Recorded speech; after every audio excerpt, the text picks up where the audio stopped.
Hello बच्चों।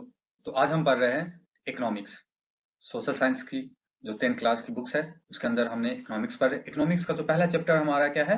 Development. तो यही हमारा डेवलपमेंट है और ये हमारा पार्ट 2 है। पार्ट 1 इससे पहले हमने इसको कंप्लीट कर चुके हैं और आप हमारे चैनल के यूट्यूब प्लेलिस्ट में जाके आप वहाँ पे देख सकते हैं। तो सबसे पहले हम रिकैप करते हैं कि हमने पार्ट 1 में क्या किया। सबसे पहले हमने समझने की कोशिश करी कि एग्जैक्टली डेवलपमेंट होता क्या है और इसका इंट्रोडक्शन इस बुक चैप्टर का। फिर हमने देखा कि डेवलपमेंट इसको गोल ओरिएंटेड, जितने भी डेवलपमेंट क्या होते हैं हमारा गोल ओरिएंटेड होता है। दूसरी तरफ हमने क्या देखा? Development goals of different category of person. क्या होता है कि पर्सन और प्लेस, इन दोनों की जो डेवलपमेंट होती है अलग अलग होती है और कैसे होती है वो सारी चीजें हमने इस पार्ट 1 में हमने बात करी। फिर नेशनल डेवलपमेंट क्या होता है? एक डेवलपमेंट होता है लेकिन नेशनल डेवलपमेंट होता क्या है, कैसे उसको वेरीफाई करते हैं। फिर हमने इसका exercise 1 2 let's work this out हमने किया, इसका 1 एंड 2। फिर उसके बाद हमने एक्टिविटी इस बेसिस पे करी। फिर उसके बाद हमने हमने फाइंड आउट किया कि क्या ऐसा पैरामीटर है जिसके डिफरेंट डिफरेंट कंट्रीज और स्टेट को हम कंपैरिजन कर सकते थे। सबसे पहले हम उसको इनकम एट्रीब्यूट्स को देखते कि पहला जो हमारा कंडीशन है अकॉर्डिंग टू द बुक्स। दूसरा जो हमारा क्या, per capita income. Per capita income क्या होती है? फिर अदर कैटेगरी जैसे कि I M R, health, infinite mortality rate, attendance ratio, ये सारे हमारा अदर क्राइटेरिया होती है। Then we have per capita income of selected state. यहाँ पे हमने हरियाणा, केरला और बिहार के बारे में हमने पर कैपिटा इनकम के बारे में बात करी। फिर हमने कुछ सम कंपैरेटिव डेटा को पढ़ा, जैसे कि यहाँ पे हमने जितना भी income, per capita income, other category, infinite mortality rate, on the other hand हमारे पास अटेंडेंस रेशियो, हेल्थ, इन सब के बारे में हमने ब्रीफली हरियाणा, केरला और बिहार के बारे में बात करी और केरला हमेशा ही प्रायोरिटी पे था।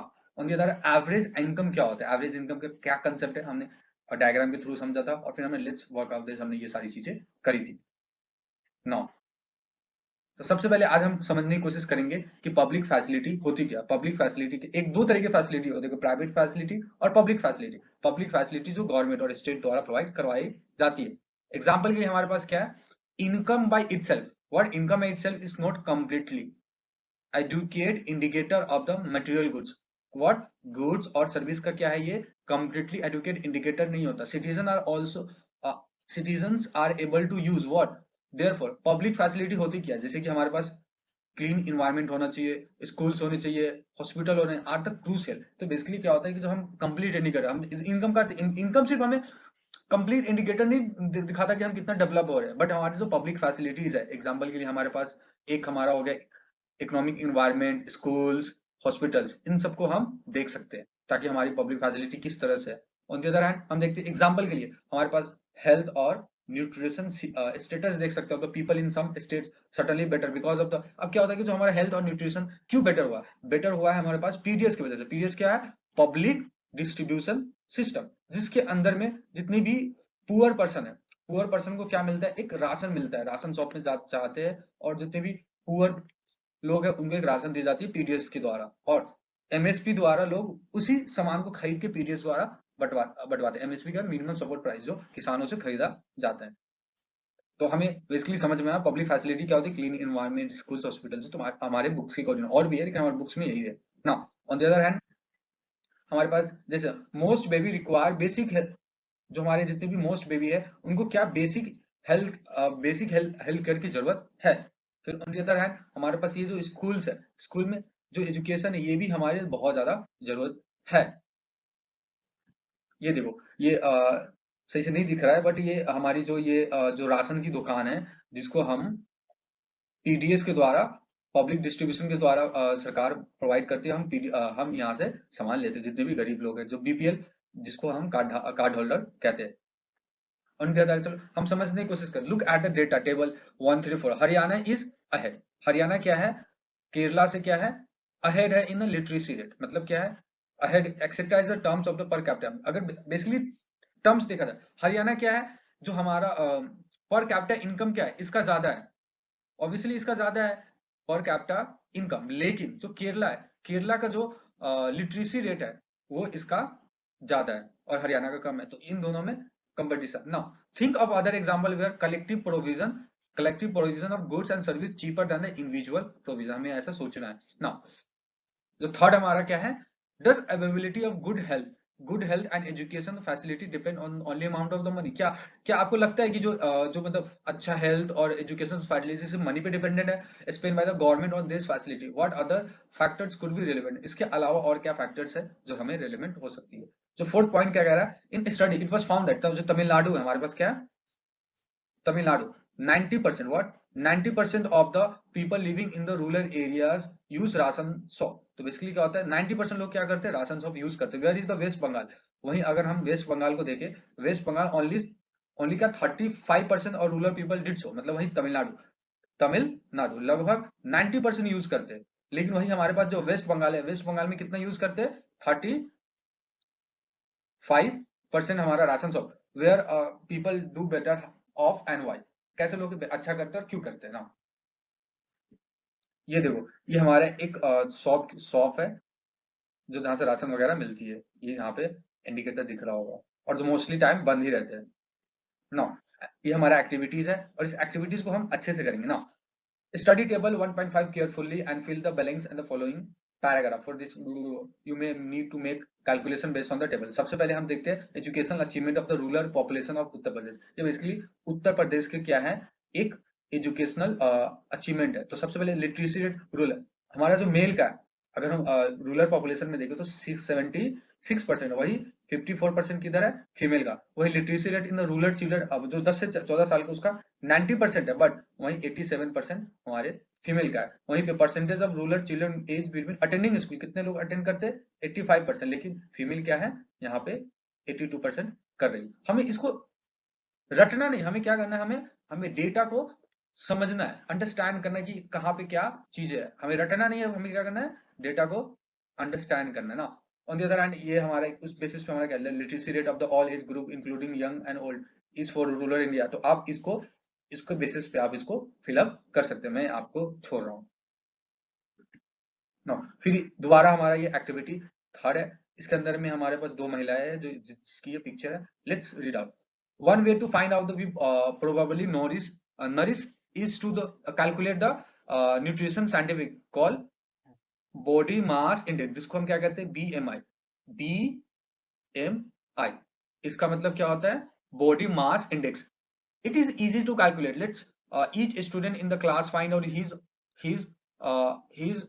or her weight and height। तो weight और height हमें पता करना है। Take the weight of the each student in the kilogram, हमें वेट को किस में लेना है, हमें किलोग्राम में लेना है, right, kilogram. And then we take the height of drawing of scale on the wall and measuring the accurately with the head distance. तो बेसिकली जो हमारा हाइट है उसको हम दीवार पे रख के हम उसको देख सकते हैं, right. Now divide the weight, हमें क्या करना है, divide the weight in the KG by square in the of the height. हमें जो स्क्वायर में लाना है तो number of is called the, हमें क्या करना है, बेसिकली हमें डिवाइड करना है, क्या करना है, divide the weight in the KG by square of the height. इसको हमें डिवाइड करना है, द नंबर ऑफ, जो नंबर प्राप्त होगा उसे हम BIM कहेंगे। Then look at the BMI for the age scale. फिर हमने 90 से 91 के बीच में दे रखा है। अगर यहाँ पे देखो BMI could be with in the normal range which like that, एक हमारा अंडरवेट होगा, एक ओबेसिटी होगा, इस तरह से हम उसको क्लासिफिकेशन करते हैं। अब आगे बच्चे पढ़ लेना ना। फिर उसका जो मोस्ट इंपॉर्टेंट है ह्यूमन डेवलपमेंट रिपोर्ट। अब ह्यूमन डेवलपमेंट रिपोर्ट होता क्या, अब ये जो रिपोर्ट है ये होता क्या है, इसको यूएनडीपी होता क्या, अब इसको पढ़ने के बाद हमें आपको पता चलेगा ना। Once it was realise that even though the level of income is important, income important है, but it is inadequate measure of the level of the development. अगर हमें हमें डेवलपमेंट तो ऑनलाइन, तो हमें इनकम नहीं, हमें अदर फैक्टर भी करना है। So we begin to think of the other criteria, other criterion, हमें अदर क्राइटेरियन पर फोकस करने लगे। There could be a long list of such criterion but it would be not be useful. हमें हर चीज यूजफुल नहीं होगा, तो हमें सोचना पड़ेगा what we need to small number of the most important things. Health, health हो सकता है, एजुकेशन हो such the ones we use comparison, जैसे हमने केरला हरियाणा में हमने कंपेरिजन एजुकेशन और हेल्थ को लेकर ना। among them over the past decades, so health and education indicators have come to widely use along the income। हम क्या कर रहे हैं, इनकम और हेल्थ, एजुकेशन और इनकम के साथ उसको यूज कर रहे हैं ताकि हम डेवलपमेंट तौर से, फॉर एग्जांपल के लिए जो हमारा ह्यूमन डेवलपमेंट रिपोर्ट है उसको कौन पब्लिश करती है, यूएनडीपी। यूएनडीपी कौन करती है, ह्यूमन डेवलपमेंट रिपोर्ट को निकालती कौन है, यूएनडीपी निकालती है, राइट। इसको यही निकालती है, पब्लिश करती है, right. To compare the countries based on the educational levels of people, educational levels of the people, health status of the people, per capita of the people, it could be interesting to look at the certain relevant data regarding the India's human development country. तो हमारे पास human development report है 2023, उसको हम data पढ़ते हैं। तो basically क्या होता है, जो ह्यूमन डेवलपमेंट रिपोर्ट है UNDP, United Nation development programme, इसको फुल फॉर्म होता है यूनाइटेड नेशन डेवलपमेंट प्रोग्राम के द्वारा ह्यूमन डेवलपमेंट रिपोर्ट निकाली जाती है, ये पब्लिश करती है। तो हमारे पास क्या है, some datas regarding the India and its neighbour country. तो ये हमारे पास 2022 की डेटा हमारे एनसीईआरटी न्यू में यही दे रखा है, तो हम इसको समझने और पढ़ने की कोशिश करेंगे। तो हमारे पास क्या है, GNI gross national income per capita 2017 के परचेसिंग पावर, पीपीपी मतलब क्या होता है, परचेसिंग पावर पैरिटी। तो यहाँ पे सबसे जो ज्यादा जो किसका है, तो सबसे ज्यादा किसका है, श्रीलंका के 11,000 है, और वहीं पे सबसे कम किसका है, तो सबसे कम है नेपाल का। ओके, तो यहाँ पे देखते हैं, और इंडिया कितना है 6,951। वही हम लाइफ एक्सपेक्टेंसी देखते हैं, लाइफ एक्सपेक्टेंसी में एक व्यक्ति कितना साल जिएगा, तो सबसे हाईएस्ट किसका है 76। तो यहाँ पे हमारा 76 अगेन श्रीलंका को जाता है, और सबसे कम किसका है, तो हमारा सबसे कम है पाकिस्तान का 66.4, और इंडिया कितना 63.7। वही अगर हम means of where of schooling people age of 25 and above, मतलब लोग कितने स्कूल जाते हैं, कॉलेज वगैरह जाते हैं, तो सबसे हायर कितनी किसकी है, अगेन श्रीलंका की है, और सबसे कम किसकी है, हमारे पास नेपाल और पाकिस्तान का सेम ही है पैटर्न में ना। इंडिया कितना है हमारा 6.5 है। वही हम HDI की रैंक देखिए, तो सबसे ज्यादा बेहतरीन रैंक किसकी है, हमारे पास श्रीलंका की है, और सबसे सबसे ज्यादा रैंक किसकी है, तो 146, तो सबसे ज्यादा रैंक हमारे नेपाल का है, और इंडिया कितना 134 रैंक है, राइट। तो इस तरह से हमने कंपेयर किया, हमने डेटा को मतलब इस नेबर कंट्री के साथ हमने जो ये हमारा हमने ह्यूमन डेवलपमेंट रिपोर्ट है उसके अकॉर्डिंग हमने देखा। अब यहाँ पे हमें सबसे अंडरस्टैंड करने वाली बात क्या है, जो ह्यूमन डेवलपमेंट रिपोर्ट है ये 23 की, और इनको निकालते हैं यूनाइटेड नेशन डेवलपमेंट, इसको बोलते हैं शॉर्टकट में UNDP, राइट। और यहाँ पे हमारे पास क्या होता है, इसको हम बोलते हैं HDI। HDI होता क्या है, HDI मतलब क्या होता है, human development index. HDI ranks above the table of the 93 country, तो लगभग 190 कंट्री का बीच में हमें ये निकाला जाता है HDI रैंक ना। अब लाइफ एक्सपेक्टेंसी एट बर्थ का मतलब क्या होता है, as name suggest average expected length of life person at the birth of, मतलब जो एवरेज एक्सपेक्टेड क्या है बर्थ का, राइट। एक जन्म से लेने के बाद वो कितना साल जी सकता है, average life expectancy at birth, right. दूसरा हमारा क्या है, पर कैपिटा इनकम। तो पर कैपिटा इनकम है क्या, अगर इसको समझने की कोशिश, कैलकुलेटेड बाय द डॉलर्स, हम जनरली क्या करते हैं डॉलर्स उसको कैलकुलेट करते हैं, so that it can be compromise compare, it is also done away so that every dollar would be the same amount of goods and service in the country। Basically क्या होता है, हम उसको dollar में ही convert करते हैं क्योंकि हमें इजी होता है, और मोस्ट ऑफ द लोग हमारे अमेरिका से होते हैं ना। तो ये चीजें हमने कैसे कंपेयर किया, और हमारा जो भारत का जो परफॉर्मेंस है, ये हमारा भारत का परफॉर्मेंस है, और बेटर किसका है सबसे ज्यादा हर चीज में, Sri Lanka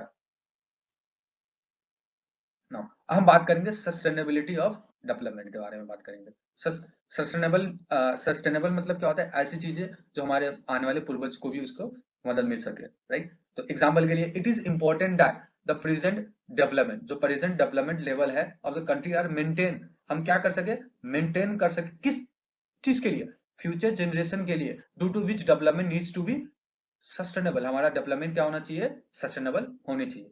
on the other hand हम देखते हैं अलार्मिंग ग्राउंड डिप्लेशन, हमारा जो ग्राउंड वाटर है बहुत ज्यादा डिप्लीट हो रहा है, high extraction rate of crude oil है, ये सारा प्रॉब्लम है, और ये हमें नीड की जो है हमें सिग्निफाई करती है, जो हमारा सस्टेनेबल डेवलपमेंट कैसा होना चाहिए, तो ये हमें सिग्निफाई करती है नो। तो हमारे पास एक कोट है, और इसको हम समझने की कोशिश करेंगे, ऑल्दो ये थोड़ा डिफिकल्ट है, but try to understand now. We have not inherited the world from our fore father, मतलब जो हमारा इनहेरिटेशन फोर फादर से नहीं हुआ, बल्कि हमने borrowed it from our children. अभी ऐसा क्यों कहा जा रहा है, कि इसलिए कहा जा रहा है कि जो हमारे पास रिसोर्सेस है, रिसोर्सेस हमें हमें हमें ऐसा नहीं कि हमें फोर फादर से मिला है, हमें फोर फादर से मिला है। क्यों नहीं मिला, क्योंकि हम उसको तो इस्तेमाल कर ही चुके हैं, लेकिन हमें जो चिल्ड्रन, हमारे आने वाले जो जनरेशन को यूज के लिए रखना था, हम उसका इस्तेमाल कर रहे हैं। तो इसका जो मतलब सार यही है कि जो हमारे पास जितने भी रिसोर्सेस है, रिसोर्सेस को हमें हमें फोर फादर से नहीं मिला, बल्कि हमें चिल्ड्रन से हम उसको यूटिलाइज करें। तो हमें उसको जो पेस है उसको रोकने की जरूरत है। हमारे पास जो एग्जाम्पल है ground water in India, so let's understand why this is through the following example। देखो हमारे पास यहाँ पे एक महिला है, कैसे पानी अंदर से निकाल रही है ना। recent evidence suggests that the groundwater is under serious threat। क्या है? serious threat of the oversea of the many parts of the country। about लगभग हमारे पास ना 300 districts have reported a water level decline over 4 meters during the past year। लगभग 20 साल के अंदर में हमें क्या देखने को मिलता है, लगभग 4 मीटर जो है वो क्या हो रहा है, डिक्लाइन कर दिया। Nearly 1/3 of the country is over using the ground water reserve. जो ग्राउंड वाटर रिजर्व है वो ओवर यूज करे। In another 25 years 60% of the country would doing the same if the present way of using resources continue। जो हम जिस तरह से हम यूज कर रहे हैं उस तरह से हमें क्या लग रहा है कि क्या हमारे लिए बचे रहेंगे? बिल्कुल नहीं बचे रहेंगे। Ground water over use is the particularly found in the agriculture prosper. जहां पे एग्रीकल्चर प्रोस्पर, एग्जांपल के लिए हमारे पास जो एग्रीकल्चर प्रोस्पर है, हमारे पास पंजाब हो गया,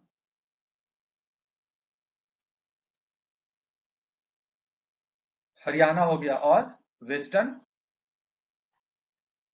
उत्तर प्रदेश। यहाँ पे ये 3 ऐसे जगह है जो एक तरह से हमारा एग्रीकल्चर प्रोस्पर रीजन माना जाता है। एक यहाँ पे लिखा भी होगा पंजाब, वेस्टर्न यूपी। अब यहाँ पे क्या, hard rock plateaus areas of, जैसे हमारे example central Asia, southern Asia. यहाँ पे क्या है, और some coastal area, rapidly growing urban settlement. यहाँ पे रैपिडली अर्बन सेटलमेंट देखने को मिल रहा है। उनके अंदर हमारे पास सब सवाल है, why ground water is over use, क्यों हो रहा है? क्योंकि हमारे पास जो इंडस्ट्रियलाइजेशन है, हमारे पास जो अर्बनाइजेशन इस वजह से ज्यादा यूज हो रहा है। और दूसरी तरफ हम क्या, can be there be development without the over use. क्या यह डेवलपमेंट हो सकता है अगर हम ओवर यूज के बिना कर सकते हैं? ऑब्वियसली कर सकते हैं। There need to be proper planning and all.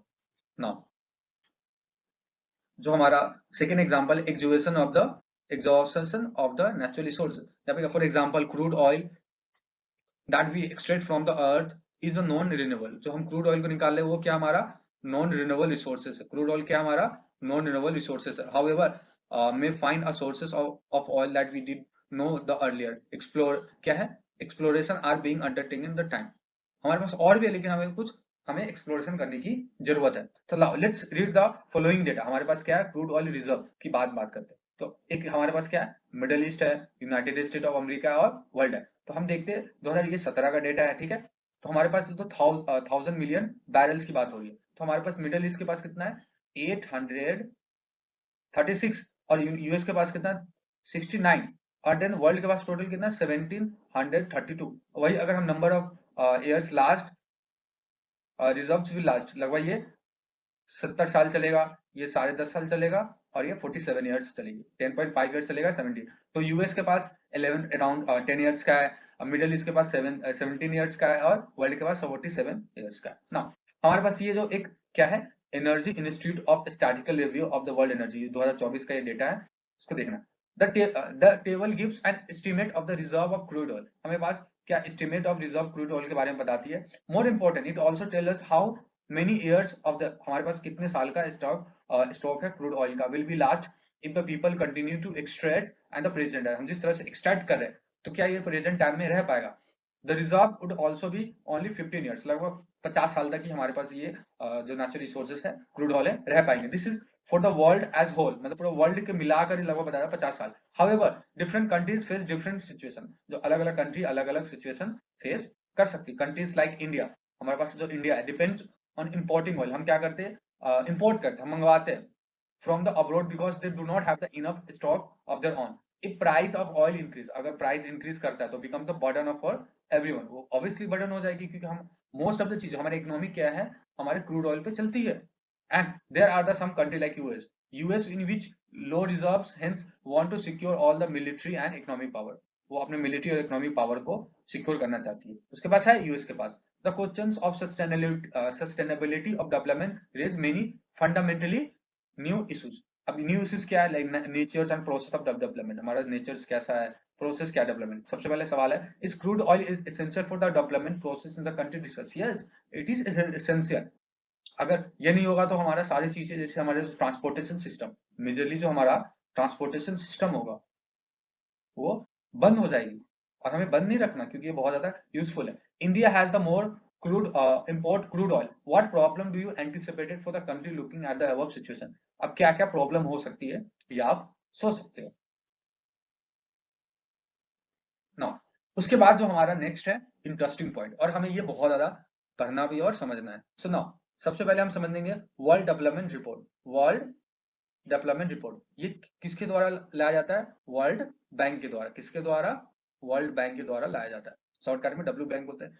In India classify, India को क्या किया गया? इंडिया को क्लासीफाई किया गया लो लो मिडल इनकम। तो इंडिया बेसिकली क्या है? एक लो मिडल इनकम कंट्री है। ऑन दी अदर हैंड हमारे पास जो ह्यूमन डेवलपमेंट, जैसे हमने बताया कि यूएनडीपी द्वारा, यूनाइटेड नेशन डेवलपमेंट के द्वारा ह्यूमन डेवलपमेंट रिपोर्ट लाई जाती है।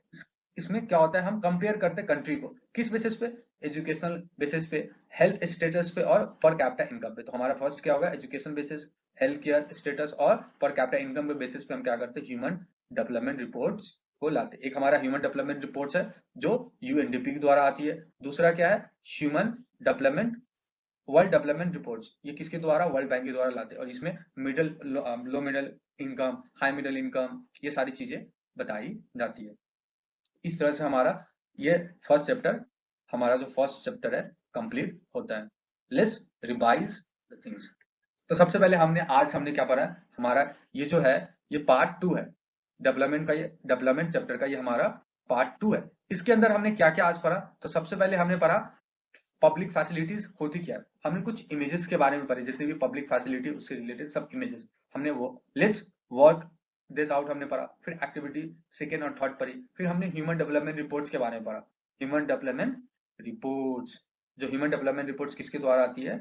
यूएनडीपी द्वारा आती है, राइट। फिर उसके बाद हमने सम डेटा रिगार्डिंग इंडिया, हमने इंडिया के बारे में पढ़ा, और इंडिया के जो नेबर है उसके बारे में हमने एक डेटा के रिगार्डिंग हमने डेटा उठाया और हमने उसके बारे में अच्छे से कंपैरेटिव स्टडी करी। फिर उसके बाद हमने सस्टेनेबिलिटी ऑफ डेवलपमेंट के बारे में बात करी, जिसके अंदर सबसे पहले हमने कोड से स्टार्ट किया। फिर हमने बात करी ग्राउंड वाटर से रिलेटेड, एंड देन हमने exhaustion of the natural resources के बारे में, जिसके अंदर हमने क्रूड ऑयल को सेंटर में रख के हमने सारे बारे में बात करी। तो इस तरह से हमने हमारा जो इकोनॉमिक्स का जो फर्स्ट चैप्टर कंप्लीट हो गया। आप हमारे यूट्यूब चैनल के प्लेलिस्ट में जाके हमें ये वीडियो देख सकते हैं, और हमें आपको बहुत सारी वीडियोस मिलेगी।